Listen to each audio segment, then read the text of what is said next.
Welcome to a very special Sharon show. I'm Tori Sands, joined with my co-host, of course. We are here with Miss Diamond from 7 Mile Radio. What's up? How y'all doing? Good seeing you. Of course, we've got Cyrus King Zonus. How y'all doing now? Very good to be here. Also, Geronimo. And we've also got C. Hall here with us. Of course, we're coming to you from Grand Designs here at 19600 West Grand River, and Detroit, of course, at Kelly D's. Grand Designs is a lovely place. Kelly D's actually working on a few projects, and she's not with us this time, but of course, this is a very special Sands show where we're going to talk about an organization appropriately called Can't Stop the Serenity. Of course, now celebrating its 5th year as a charity that supports the rights of gender equality worldwide. Now, for you guys that don't know, Can't Stop the Serenity also shares the ideas that people should aim to misbehave, pretty much, if it absolutely means doing the right thing, of course. They hold true that anyone can make a difference and no effort is insignificant. Further, they believe that a government shouldn't destroy the rights of citizens regardless of gender. From the month of May through September 2010, Can't Stop the Serenity events will be held throughout the world. Fans of Joss Whedon, you guys know who that guy is. He's the creator of the science fiction show Firefly, and also writer-director of the follow-up film Serenity. He also organized these events, these screenings around the world. Of course, you may ask, what happens at these screenings? Well, this is what I'm going to tell you about it, because every year at Can't Stop the Serenity, fans gather to see their favorite films. They play games, have costume contests, and support charities. Since 2006, Can't Stop the Serenity has raised nearly $420,000, I believe that is, in the U.S. alone. So that's a great deed. Right. They have been galvanized, of course, by the words of Joss Whedon. All I ask is that Joss. I don't. I get it mixed up. Okay. It's Joss. Okay. Well, his words are that he tells you to do something, try something, like speaking out, showing up, writing a letter. Sign a check, and also, send a strongly worded email. This same organization raises money for equality now, a charity that supports rights of women and girls worldwide. As for today's show, We the SanzSHO is proud to help spread the awareness of such a beautiful cause. And how we're going to do this, first of all, we've got a few emails from some of our viewers who have dealt with domestic violence, and they're women. So I want to get into our very first email here. And actually, this one is from a viewer that has an email from Miss Diamond. Okay. Would you like to read that? You could do that. It's the first one. Great. Hi, Miss Diamond. My name is Reese. I listen to you on 7 Mile Radio, and I'm glad to know that you're now a part of the SanzSHO. My question to you is, why do people keep going back to their abusive boyfriends? With reason asking, my bestie of 13 years has a very volatile relationship. I'm sorry, I'm connected. Volatile relationship with her baby daddy, who doesn't seem to trust her. Neither can she trust him. I moved out of his home 3 times, and yet she still keeps going back. The man has already beaten and threatened her life with a gun, but for some reason it's not clicking. At what point should I step in or out of the situation, because I can't stand the guy and it's gotten quite scary now? What should my role be in all of this, being that she and I are like sisters? Reese. Okay. Wow. So she's moved her in and out of this man's home 3 times. 3 times.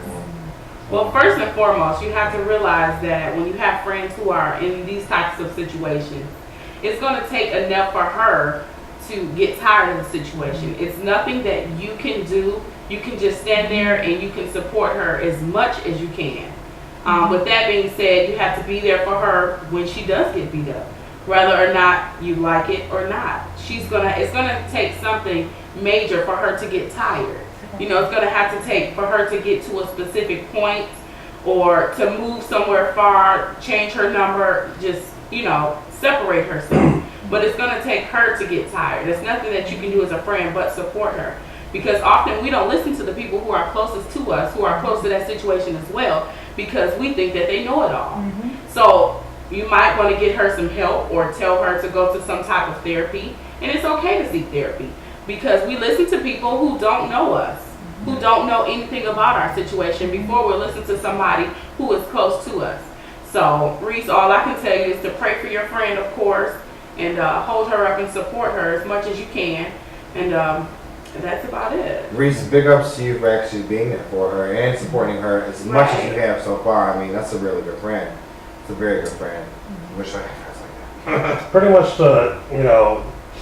everything mirror what she just said. I was in my own relationship where it was back and forth abuse and alcohol and everything else was involved with that. But it actually got to the point where it's just like, enough is enough. This is not who I am, and I'm not putting up with this BS anymore. So your friend has to literally just get to the point where she wakes up and says, no more, I'm not doing this anymore. Right. Hopefully that happens before she's put in the hospital or she winds up dead. Because if someone's beating her continuously With a gun. and threatening her with a gun, she needs to get away from that because someone's going to wind up dead. And it might be him. But you know what? And the problem with people who are abusers, hurt people tend to hurt people. So it may be a pattern or something that he has, he has been through. Yeah. Or it may be a situation that she has grown up into. So maybe being beaten and abused is all that she knows. Classic example, Chris Brown said in the Rolling Stone interview he would never ever hit a female. He was raised in a home where although people were abused, he would never do that. And then 2 years later, Rihanna and him had a little stop. So it does depend on what's going on around you as a child, all of that. But it's just, to answer the question or just to piggyback, I think a lot of the reason why people go back to the person is because their self-confidence is diminished, their self-worth. They think that's all they can get. I think they think that that's just all that is out there. They don't see themselves, they just see that other person. That's exactly what I was about to say. It's like, self-esteem is so low that they feel that it's better to be with someone, even if like the only kind of attention they get is a physical abuse, than to be alone. Exactly. And I think just like with you being her friend, just uplift her. Constantly uplift her and tell her it's going to be okay. Just give her outlets to think that there are ways to be out of it. Because, eventually she's going to get tired of it, but it has to be her to get tired of it, not you. And, you can't constantly badger her about it and say that you're in this relationship and, that he's doing this and that to you. It has to be her that's tired of it. So, eventually she's going to get tired of it, but as long as you uplift her and say, well, just try to see eye to eye. Even if you don't see the eye to eye with her, just try to uplift her in some type of way because she's going to need that person to be there for her, regardless of what the situation is going to be. And I will also like to say to you, Reese, sometimes if you just keep your opinion to yourself, if it's negative, because it doesn't help the situation. Oftentimes we have friends who come to us and say, you shouldn't do this, you shouldn't do that. But if they didn't say anything at all, and then we try to figure out, oh, this person is still here for me, but they're not saying anything negative, then maybe that'll help her get out of her situation. So. And just, and really quick, just to piggyback off of that, people detour minds of other people. So they implant other things in other people's minds. For example, I can tell Ms. Diamond, well, Ms. Diamond, you can't do this. And then Ms. Diamond's thinking, well, I can do it. And then all of a sudden she says, no, I can't do it because Crystal and other people think that I can do it. Or, wait a minute, I can see it Crystal's way. No, it's not always like that. So I just think if you just be more of a friend to her and just let her know, that you're there for her, just let her see the ropes of everything and let her make those decisions for herself and just be there for her and stay careful.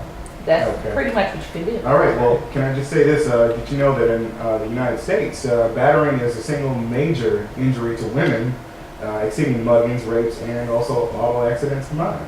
And that's really crazy. So what do you guys think at home, watching? Of course, you can tune in. You can log on and you can also comment, favorite, rate us here at YouTube and also Facebook, and let us know what you think about this situation, because it's a very serious matter that I think a lot of people, are afraid to talk about. So why don't you chime in right here at our channel, and we'll be right back here at The SanzSHO.